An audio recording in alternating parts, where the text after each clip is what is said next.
esta hora se encuentra ya con nosotros el doctor Pablo Valverde. Él es catedrático universitario, juez de la Corte Provincial de Justicia, fue también presidente de la Corte, pero además fue juez nacional en la Corte de Justicia del país. Doctor Valverde, muy buenos días, gracias por acompañarnos en esta mañana.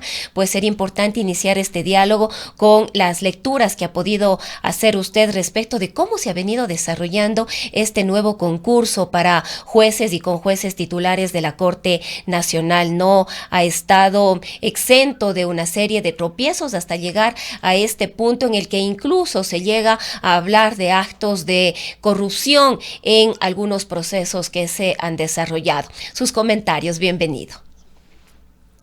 Muy buenos días a todo el público que nos escucha y que nos ve. A usted, Rosanita, siempre es un gusto poder compartir y dar nuestra opinión respecto a temas importantes de la administración de justicia y del quehacer político de este país. Eh, Nosotros un poco lo que creo que todos los ciudadanos ecuatorianos sentimos es que hay un proceso para designar jueces y los justiciables están requiriendo las sentencias, que los juicios que están en la Corte Nacional de Justicia por fin alcancen ya la solución definitiva a las controversias que se han propuesto ante los tribunales de justicia. Faltan los jueces que usted ha denominado, y sin embargo, vea, ya este es el segundo proceso y no llegamos a un fin. Yo creo que este Consejo de la Judicatura está haciendo todos los esfuerzos en el tema de la transparencia, tratar de que todo esté a la luz pública, y eso precisamente ha posibilitado que se visualicen y se denuncien la serie de errores que se han ido cometiendo a lo largo de este proceso. Pero también creo que esto pone en riesgo la situación de que los profesionales del derecho van perdiendo credibilidad a los concursos que se van convocando, y eso mina la confianza en la institucionalidad de este país, y obviamente eso también mina la posibilidad de tener a los mejores juristas en la Corte Nacional de Justicia.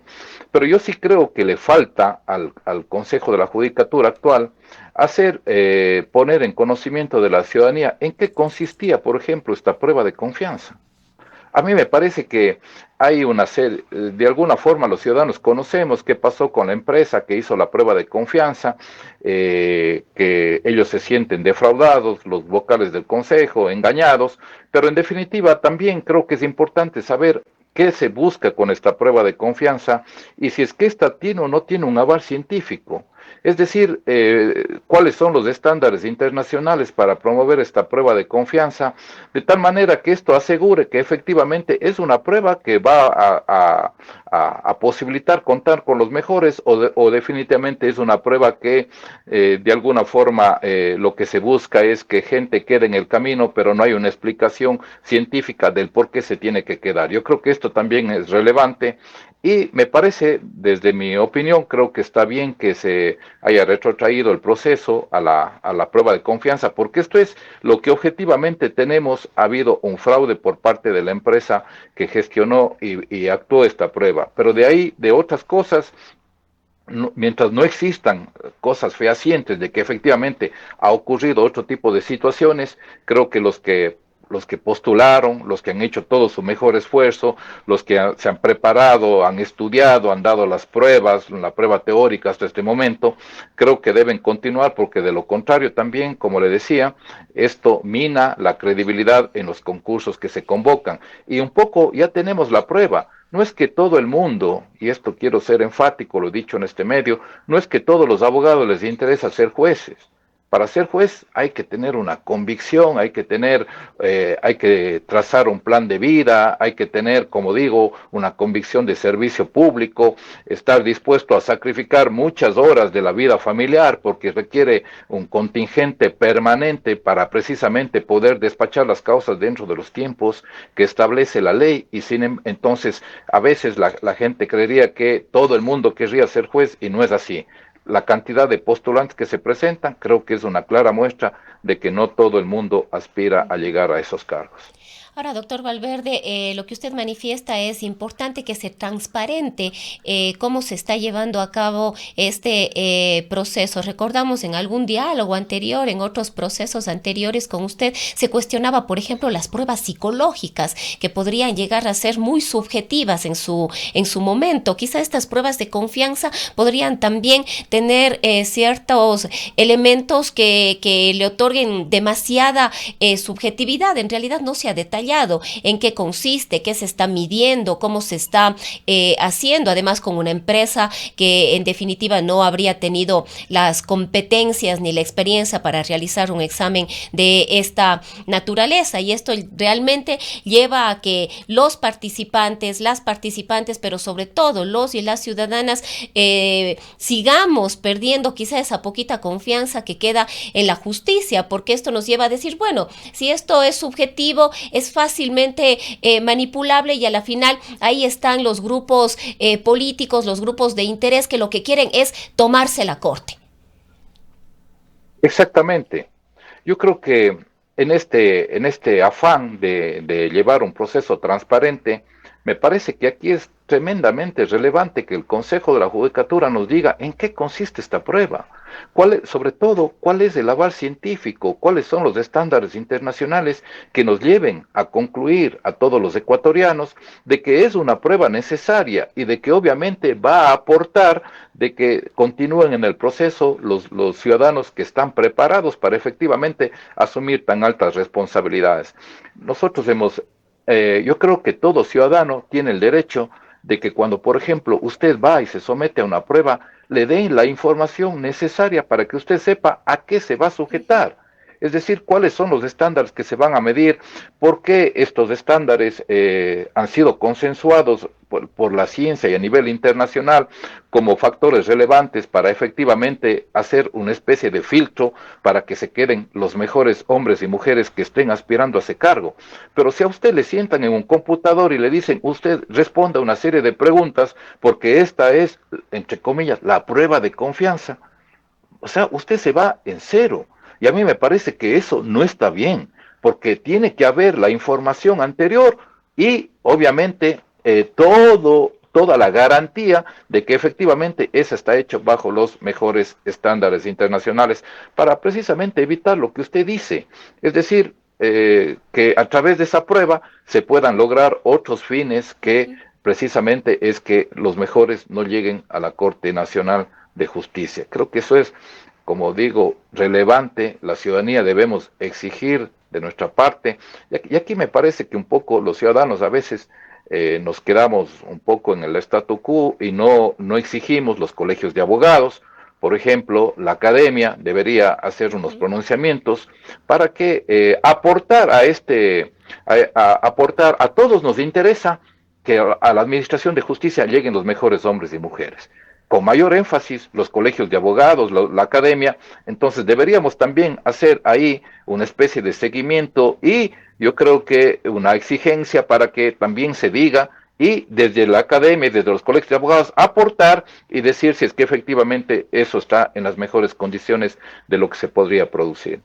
Y justamente lo fundamental es que la función judicial en su conjunto recupere la confianza luego de lo que hemos visto en estos últimos tiempos.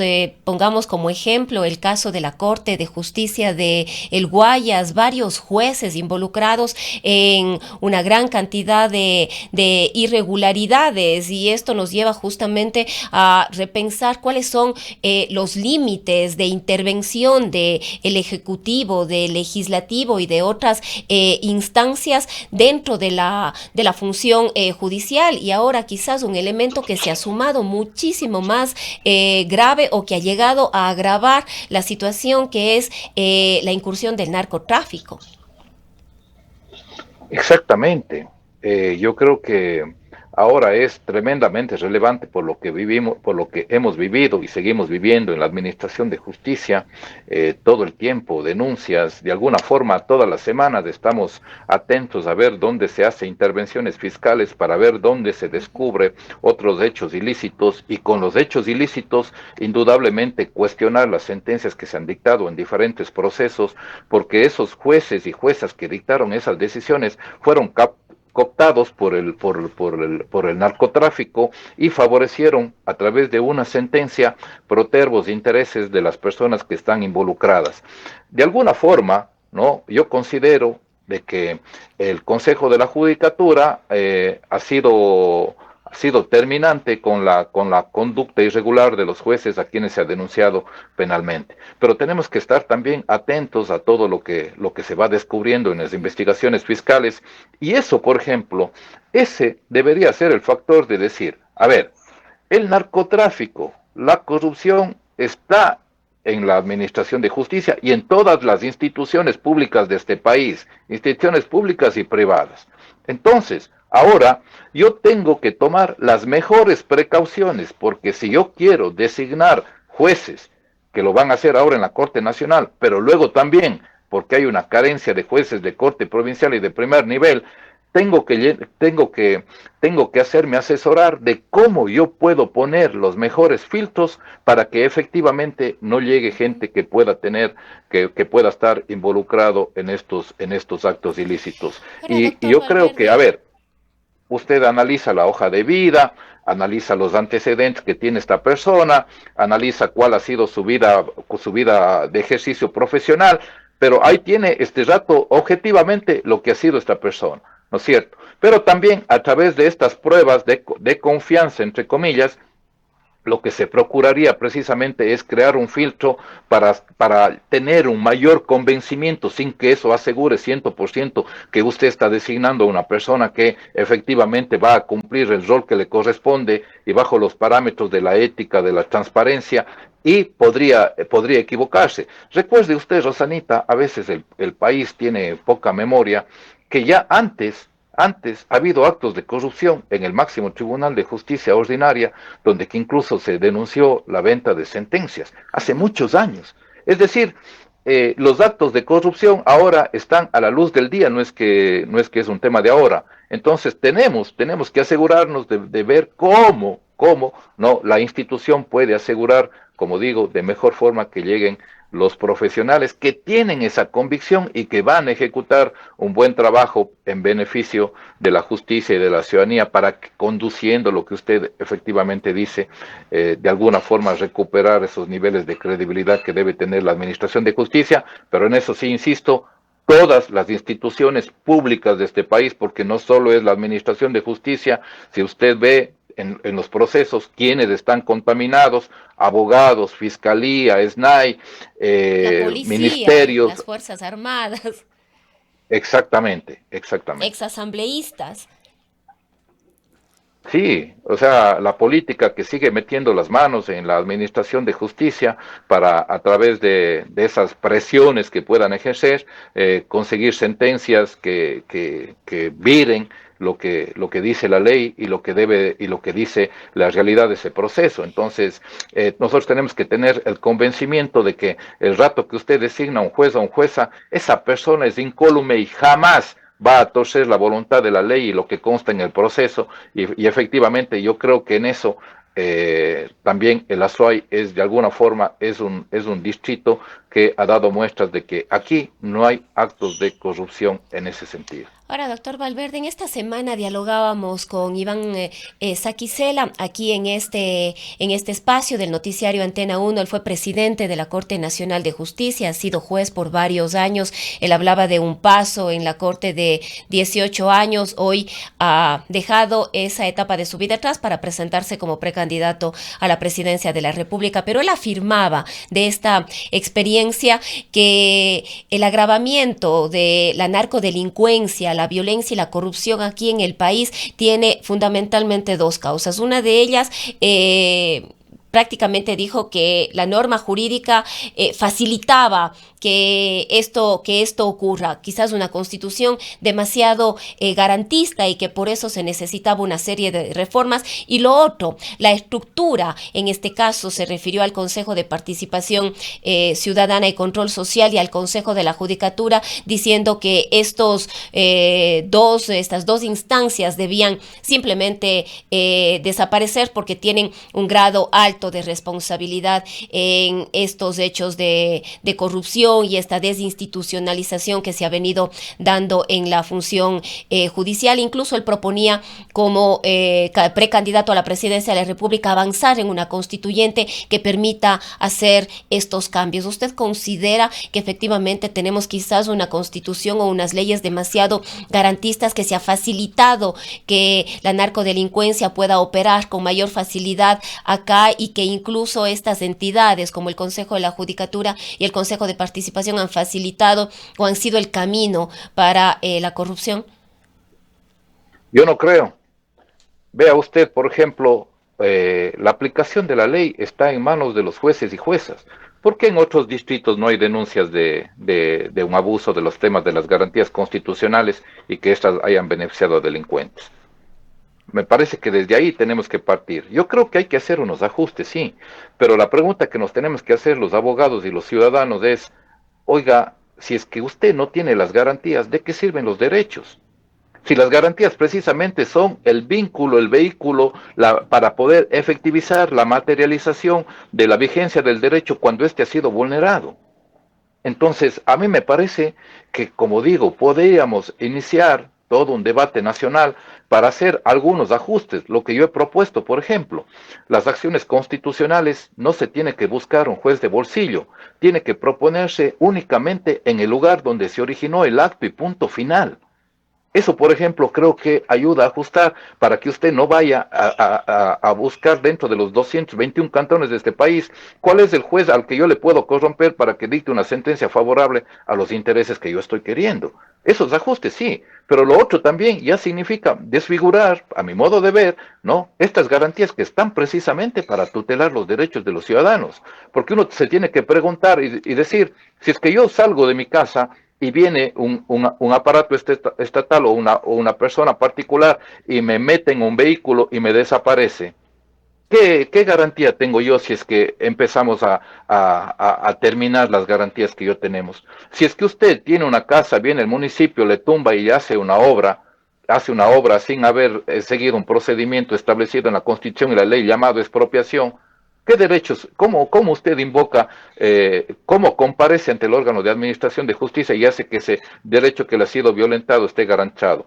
Si usted se va a un centro de salud pública y no le dan la medicina que usted requiere para poder sanar su cuerpo y en consecuencia garantizar el derecho a la vida, ¿cómo hacemos? Si es que la institucionalidad, si es que tenemos gobiernos que desatienden los derechos básicos de la salud, de la educación, de la vivienda de los ciudadanos. Yo creo que en ese tema, ese es mi punto de vista.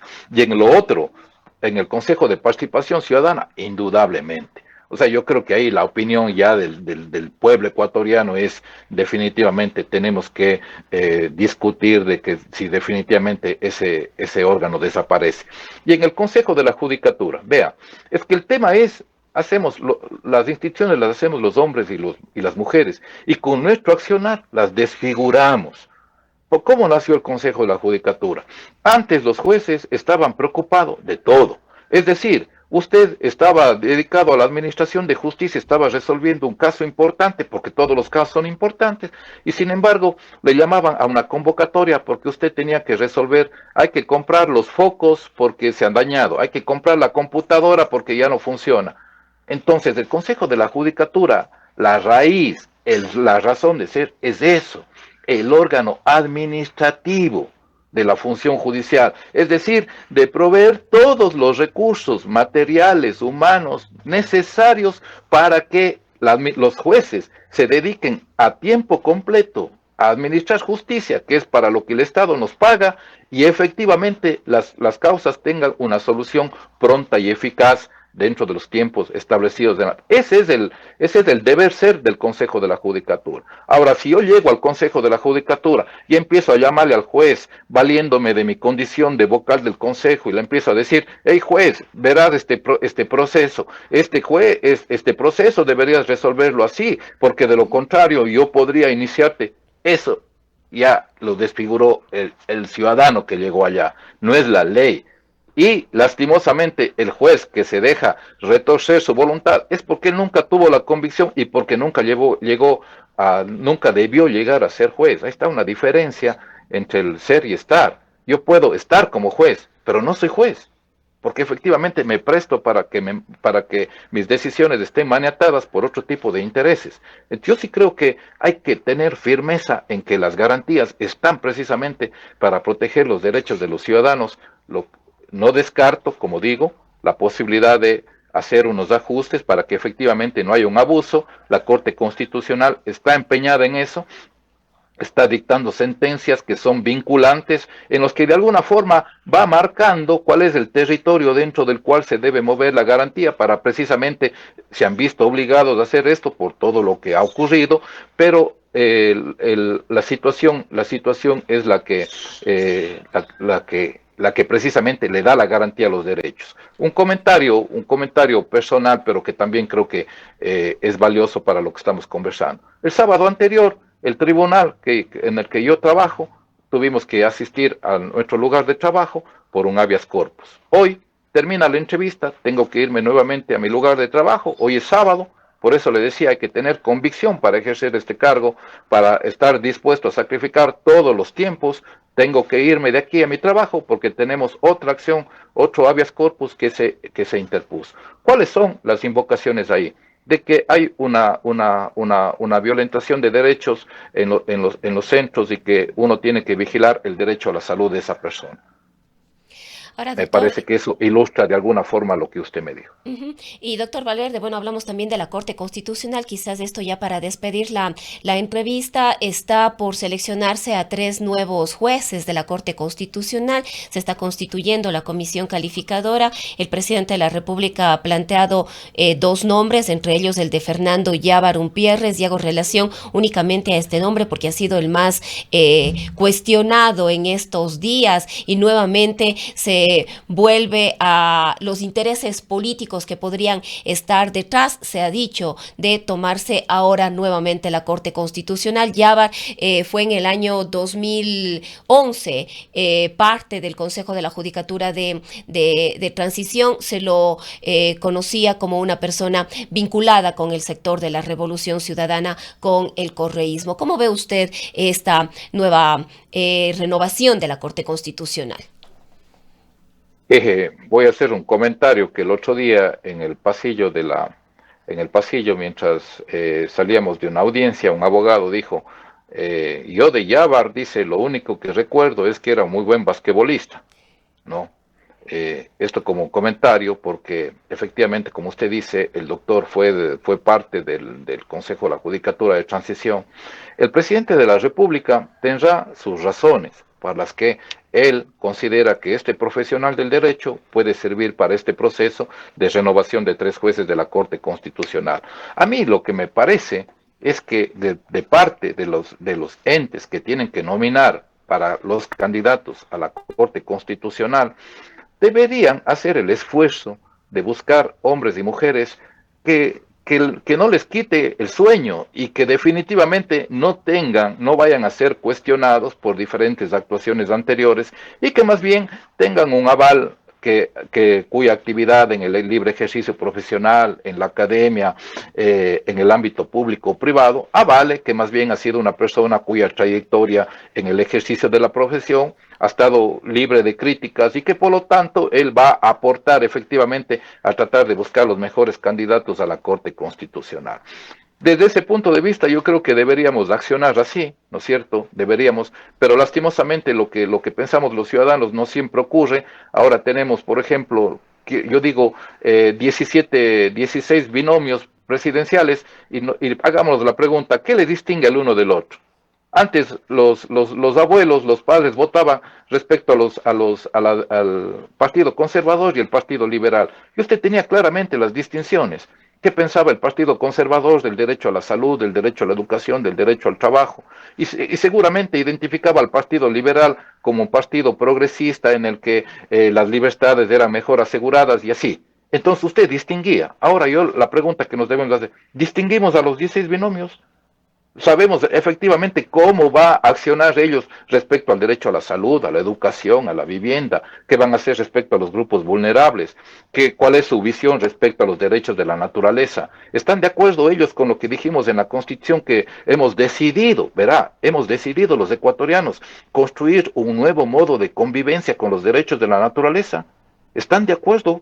¿Van a hacer política pública direccionada efectivamente a garantizar ese derecho? ¿Qué piensan ellos de los grupos de vulnerables? ¿Qué piensan de la desnutrición infantil? ¿Qué piensan de la salud mental, de lo que cómo nos estamos desenvolviendo el Ecuador, donde que el Ministerio de Salud ha despedido a los psicólogos, donde que hay un despido masivo en muchas esferas del sector público y creemos que eso soluciona? Y cuando usted como juez ordena que una determinada entidad haga un determinado informe, la respuesta es que ya no hay el funcionario y por lo tanto los derechos quedan ahí sin poder materializar. Eso es lo que se vive en el sector público de este país. Entonces no nos alegremos de decir, despidieron, quitaron de la burocracia 5,000 funcionarios. ¿Y cómo está ese servicio en esas instituciones? Ese también debería ser parte del análisis de los ecuatorianos. Y como digo, también involucrar la academia y los colegios profesionales para efectivamente poder aportar para que este país tenga mejores condiciones,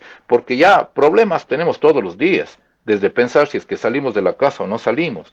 Entonces, los candidatos efectivamente pertenecen a partidos programáticos o pertenecen a un tema ególatra, donde que lo único que quieren es optar por un cargo y sin importar cuáles podían ser luego las consecuencias frente a los derechos de los ciudadanos ecuatorianos, existiendo tanta pobreza en este país, falta de carencia de trabajos y con unos altísimos niveles de migración por parte de los profesionales jóvenes. ¿Qué respuestas dan frente a esos problemas que o cambiamos o definitivamente nos seguimos hundiendo? Bien, queremos agradecerle, doctor Valverde, por haberse dado un tiempito para dialogar esta mañana. A usted muchas gracias, siempre a las órdenes. Ha sido el doctor Pablo Valverde, son las 8 de la mañana con 6 minutos. Seguridad